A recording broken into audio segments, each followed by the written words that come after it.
Hey guys, so today I wanted to show you what I'm starting to eat now that I am 11 weeks out from my competition. And it's lunchtime, it's about 20 past 12. And I'm just frying some mushrooms here, as you can see. And this morning for breakfast, and every morning actually, turn this way so the light comes in, every morning for breakfast this week, and actually last week, instead of my usual porridge or oats, normally my breakfast would be, gosh, my breakfast would be like 1,000 calories. Like it used to be massive amount of calories and very high in protein and also high in carbs. But since I've started shredding in the morning, what I do now is I get up and I have my lemon and water, and then I have my protein shortly afterwards, about between 30 and 50 grams of protein. And then I have a chia seed pudding with about 10 to 12 almonds and some blueberries on top. So there's very, very few carbs in all of those. The only real carbs that I'm getting in that whole meal is from the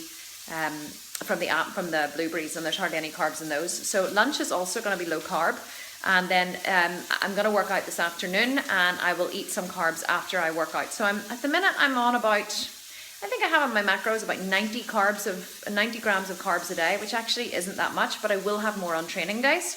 So on days that I'm not training, I'll have less carbs, and that has really helped me to shred some body fat, and that's what's going to really shred in the fat on the next over the next couple of weeks. But what a lot of people do is they do it wrong. Like they shred and they basically just cut out all food, so they starve themselves, and starving yourselves is really not a good way to lose weight. But whenever you cut down on your carbs, but you eat really nutritious food, then your body, it gets all the nutrients it needs, and my body anyway, it doesn't seem to hold on to the fat and burn off the muscle. It tends to shred the fat, and it works really efficiently. So for lunch, what I'm having is I'm sauteing some mushrooms. Mushrooms are actually high in protein, believe it or not. And they also are really good for strengthening the immune system. So I'm just frying them here in a little coconut oil.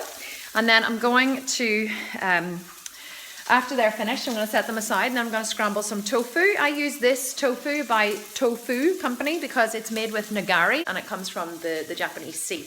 And it's actually very easy to make your own tofu, and I do make it sometimes, but so much easier just to buy it.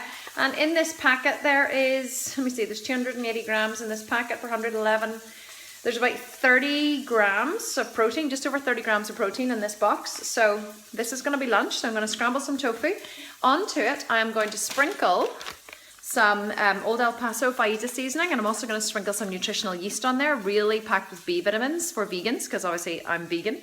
And then I'm going to saute some spinach. And it's all going to be done in this one pan that I have going on over here. So this is how I scramble the tofu. I basically squeeze all of the water out of it, and I break it up.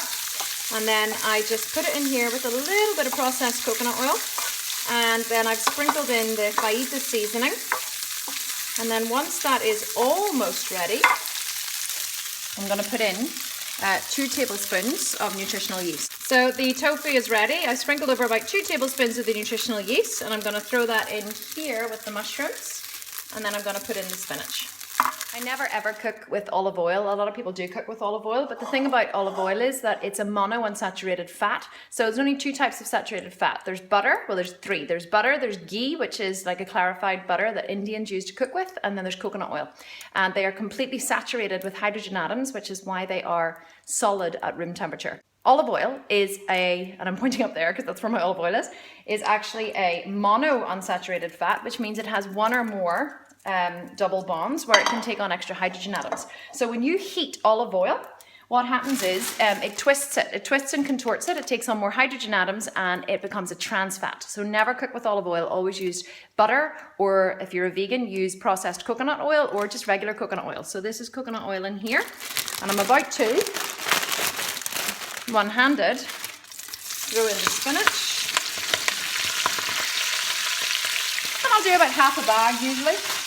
Spinach is really high in iron, and it's also really high in protein, believe it or not.